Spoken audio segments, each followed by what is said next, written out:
Okay guys, here's my new system and it's all dry fitted together. And I will put a materials list in the notes, but briefly let me just go through it with you. It's important that you dry fit everything together to make sure that you've got everything the way that you want it.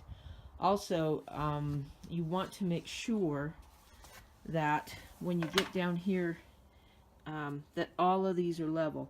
So you want to lay them on a flat surface, push them all level, and then as you glue them in, make sure that everything's level. And I'll do that in 2 steps. So what I'll do is I will glue all of this top section together with the T's, making sure that the T's are all in line with each other before I glue these other sections on. But let me just go through it with you really quick. So you're going to need 6 of these sections here. These are 10 inches long. Now you can make these as big or as small as you want. You don't have to have 6. You can have 10, 12. You can have 2. You can have 3. So whatever is going to work for you, that's what you want to do. So anyway, in my case, I need 6 of these 10-inch sections. I need 12 of these 4-inch sections, 2 per valve. So 1 here, 1 here.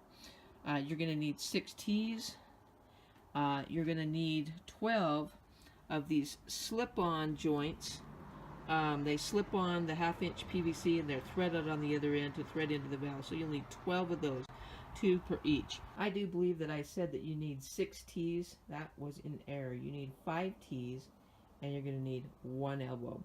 Or you could put on a T and then cap it off on one end in case you decide to expand the system later. But anyway, you get the idea. Okay, so you're going to also need 7 of these. 6 of them for each section that comes down, and 1 for the end here. Now this is where your hose is going to hook on to go to your main water source. Now what these are is they're a 1/2-inch slip-on joint on one end. This end is male hose thread. And so you're going to need 7 of those. 1 for this end and 1 for each one of your valves. So that's all there is to it. We're going to get this put together, and then when we get it done, we'll show you. Now you can see that one right there is a little curved.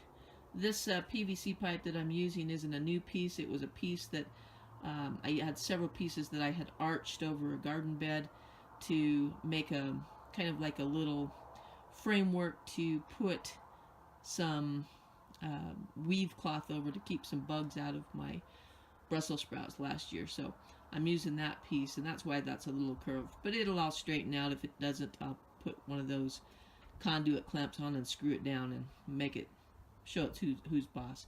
So be back in a minute.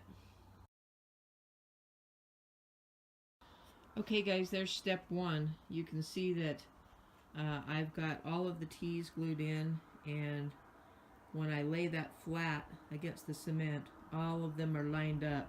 In other words, none of them are tipping up or tipping down. They're all perpendicular to each other, and that's really important for when you get it completed. I'll be back when I got step 2 done. Okay guys, step 2 is done. Let me just get down here and show you what's going on here. So I've got these all assembled with the nipples on each end, and these are the slip joints with the threaded end. Got my Teflon tape put on both ends of this, and these are all assembled and ready to go.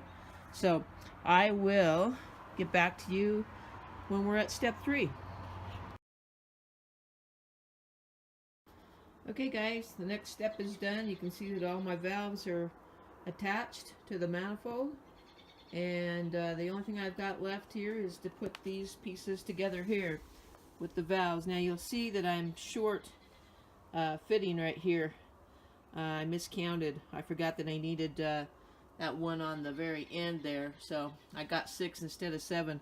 Anyway, not a problem. I'll put it all together, including that piece here, and I'll just simply shut one of those valves off, and I can go ahead and use the rest of them until I get that other fitting. So I'll be back when it's complete.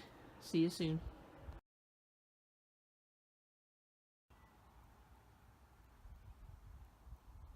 Okay guys, the manifold is all done. So check that out. You can see that some of the curvature pieces, you know, I made sure to point those up so that they're pointing away from the manifold. It'll make it easy to get the hoses on.